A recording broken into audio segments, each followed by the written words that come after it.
Carreteras, autos, miles de personas en constante movimiento. Tantos avances incluso nos han llevado a conquistar el cielo. El hombre es un ser intrínsecamente social, y nosotros hemos tomado ese fundamento y lo hemos materializado en las enormes megalópolis o ciudades que hoy en día conocemos.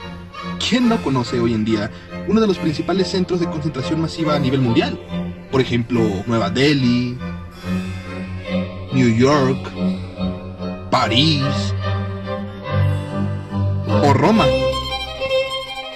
La curatela.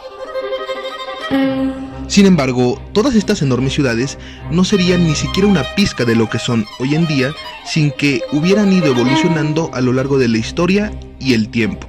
Algunos de los ejemplos que podremos mencionar son algunas ciudades antiguas chinas y la actual ciudad de Roma. Sabemos, su origen se remonta hasta el año 753 a.C. Es por ello que a los romanos les debemos muchísimas cosas. Ejemplos hay bastantes. Un ejemplo podría ser su arquitectura, que hoy día vemos que aún deja vestigios en la contemporaneidad de la capital de Italia. Podemos encontrar diversas columnas de estilo jónico o algunas otras de estilo dórico, y también podemos encontrar grandes edificios como anfiteatros y el antiguo Coliseo romano. Otra de las mayores aportaciones y una de las más importantes que nos dejaron los antiguos romanos es el actual y nuestro campo de estudio, el derecho romano, dentro del cual se crea una interesante institución, la curatela. Pero para entenderla mejor, tendremos que remontarnos a la antigua Roma. Es un hecho que para que podamos entender la curatela, antes tenemos que hacer una comparación con otra figura jurídica que es muy parecida a ella, la cual es la tutela. Pero antes hay que explicar qué es la curatela. ¿Cuál es la definición que nosotros podemos tener de la misma? La curatela era aquella institución o figura jurídica que se creó en la antigua Roma en la ley de las 12 tablas, la cual estaba destinada para la protección de las personas que no tuvieran capacidad y pleno uso de sus facultades.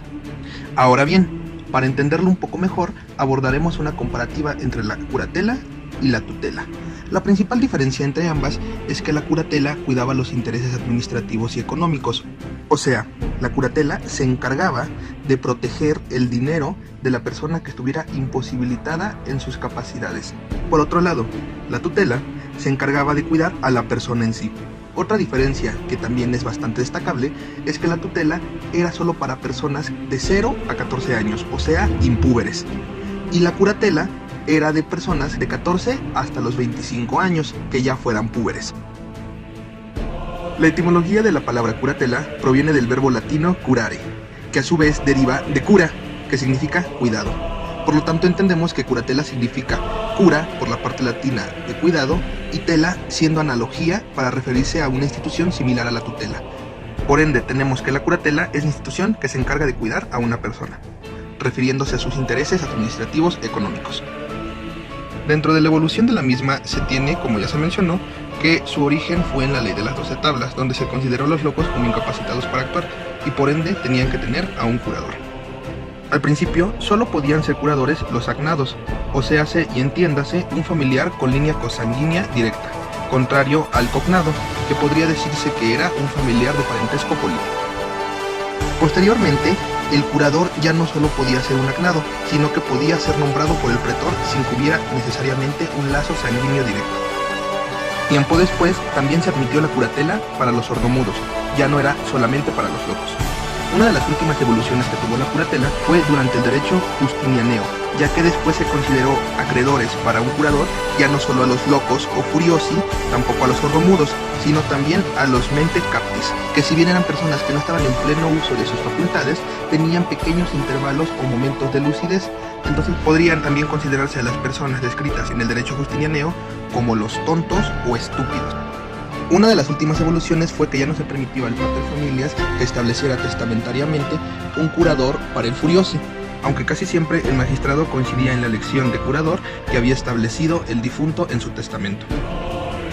Características del curador. Como ya se mencionó, en un principio únicamente los agnados podían ser curadores. Posteriormente esta posibilidad se abrió a cualquier persona. También es menester mencionar que el curador ejercía sus funciones exclusivamente por negotium gestio, o sea, administración de patrimonio, lo que significa que únicamente podía administrar los recursos de la persona que estaba bajo esta institución. Y el nombre de la persona que estaba bajo la curatela, o sea, el beneficiario, se le denominaba dominis negotae. Tipos de curatela. El primer y más antiguo tipo de curatela es el cura furiosi, denominado así porque se encargaba de cuidar a los furiosi. Como ya mencionamos, los furiosi eran los que eran declarados incapacitados mentales o locos.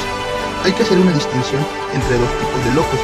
Para empezar, tenemos que los furiosi eran denominados los que estaban en un estado de demencia o locura total, o los mente captus o mente capti, ambas terminologías aceptadas, son aquellos que igualmente estaban en un estado de locura, pero que tenían pequeños intervalos de lucidez, o también las personas que eran consideradas estúpidas. En este caso, el curador tenía que ser designado por un magistrado, aunque en un inicio se le permitía al padre de familia designarlo en el testamento. Como ya se mencionó, esto posteriormente se arrogó. Cura prodigi, curatela de los pródigos.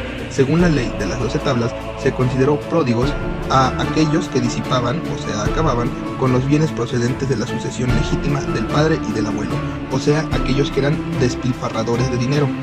Cuando se ha despilfarrado el patrimonio sin control, se consideraba que la persona que lo hacía era un pródigo, y esta persona se declaraba en estado de interdicción, por lo cual era nombrado para ella un curador. En el caso del curator prodigi o curador para los pródigos, las facultades de administración económica estaban limitadas, ya que la persona que se sometía a la curatela todavía podía disponer de sus bienes, solo con ciertas restricciones, como hacer apuestas o formar negocios. Durante el derecho pretorio, la interdicción que era declarada para el que se sometía a la curatela tenía que ser declarada por un decreto que prohibiera al pródigo administrar sus bienes y dedicarse al comercio. Después aceptó que el padre designara a un curador en el testamento en dado caso de que el hijo que tuviera fuera pródigo, por supuesto con el previo decreto de interdicción del pretor. Cura minorum, curatela de los menores de 25 años.